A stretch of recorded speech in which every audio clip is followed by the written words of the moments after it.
கஷ்டம் இருக்கிறது. எனவே இறை வழிபாடு செய்யுங்கள். கோவிலுக்கு போய் சாமி கும்பிடுங்க. கோவிலுக்கு போனால் விளக்கு போனோன்னு கம்பல்சரி கிடையாது. அந்த பழக்கத்தை கொஞ்சம் கொஞ்சமாக எல்லோரும் விட்டுடுங்க.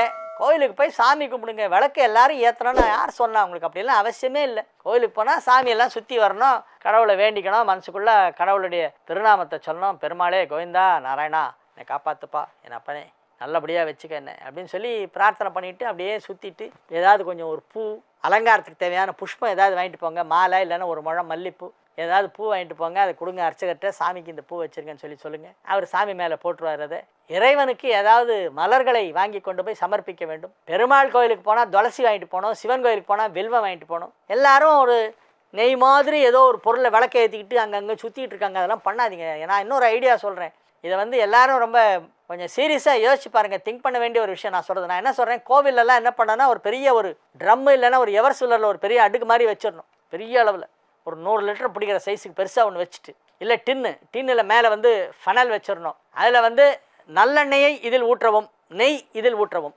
ரெண்டுத்துக்கும் கலெக்ஷன் பண்ணுறதுக்கு டின்னு வச்சிடணும். பாத்திரம் வைக்கணும். வர பக்தர்கள் நல்லெண்ணெய் எடுத்துகிட்டு வந்தால் அந்த நல்லெண்ணெய் டப்பாவில் ஊற்றணும். நெய் எடுத்துகிட்டு வந்தால் நெய் டப்பாவில் ஊற்றிடணும். கோவில் நிர்வாகம் அதை எடுத்து எல்லா இடத்துக்கும் விளக்கு போகிறதுக்கு யூஸ் பண்ணணும். இது எவ்வளோ நல்லாயிருக்கும். இவங்க என்ன பண்ணுறாங்க, என்னமோ ஒரு சொப்பாக இத்தினுண்டு அகல் விளக்கு மாதிரி ஒன்று, அந்த அகல் விளக்கில் ஏதோ வெள்ளை கலரில் ஒரு வஸ்துவை போட்டு விற்கிறான் வாசலில். அதில் ஒரு திரியை போட்டு அதை எல்லாத்தையும் ஏற்றி இவங்க ஒரு தட்டில் வச்சுட்டு இப்படி கையில் வச்சுட்டு சுற்றிட்டு அப்புறம் எங்கேயோ ஒரு இடத்துல வைக்கிறாங்க. அது அப்படியே உருகி அங்கெல்லாம் அழுக்காகுது. அந்த இடமெல்லாம் நாஸ்தி பண்ணிடுறாங்க. க்ளீனாகவே வச்சுக்க மாட்டேன்றாங்க கோவில். அதை விட நீங்கள் என்ன பண்ணுங்கள், கோவிலுக்கு நல்லெண்ணெய் அல்லது நெய் வாங்கி கொடுங்களேன். அவர்கள் ஏற்றட்டுமே.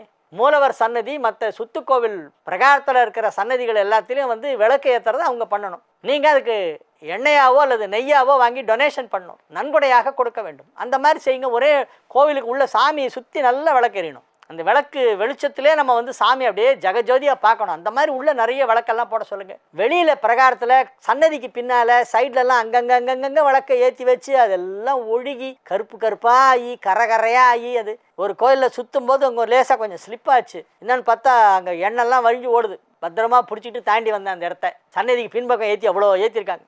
இது மாதிரிலாம் நடக்குது. தயவு செய்து விளக்கு போடணுங்கிறத ஒரு கட்டாயமாக வைத்து கொள்ளாதீர்கள். யாராவது ஜோசியர் நீ விளக்கு போடுன்னு சொன்னால் அரிகேசநல்லூர் வெங்கட்ராமன்ட்டு போய் சொல்லுன்னு அவர் எங்கிட்ட அனுப்பு, நான் பேசிக்கிறேன் அவரை. எதுக்கு எல்லாரும் போய் கோயிலில் போய் விளக்கு போட்டுட்ருக்கீங்க? இதை விளக்கிறதுக்கு உங்களுக்கு ஆள் இல்லையா?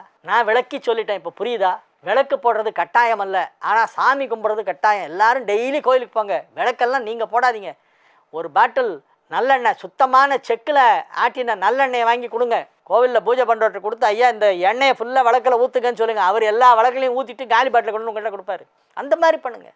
சுத்து பிரகாரத்துலலாம் விளக்கெல்லாத்தையும் குட்டி குட்டியாக ஏற்றி வச்சு அதை அசுத்தப்படுத்துறீங்க நீங்கள் கோவில் பிரகாரத்தை அப்படின்னு நான் சொல்கிறேன். தயவுசெய்து அந்த வழக்கத்தை விட்டுடுங்க. விளக்கு ஏற்ற வேண்டாம். ஆனால் ஆலயங்களிலே விளக்கு எரிய வேண்டும், தீபம் இருக்க வேண்டும், ஒளி பரவ வேண்டும், இருள் நீங்க வேண்டும். அது ஆலய நிர்வாகம் செய்ய வேண்டும். அதற்கு தேவையான எண்ணெய் நாம் வாங்கி கொடுப்போம்.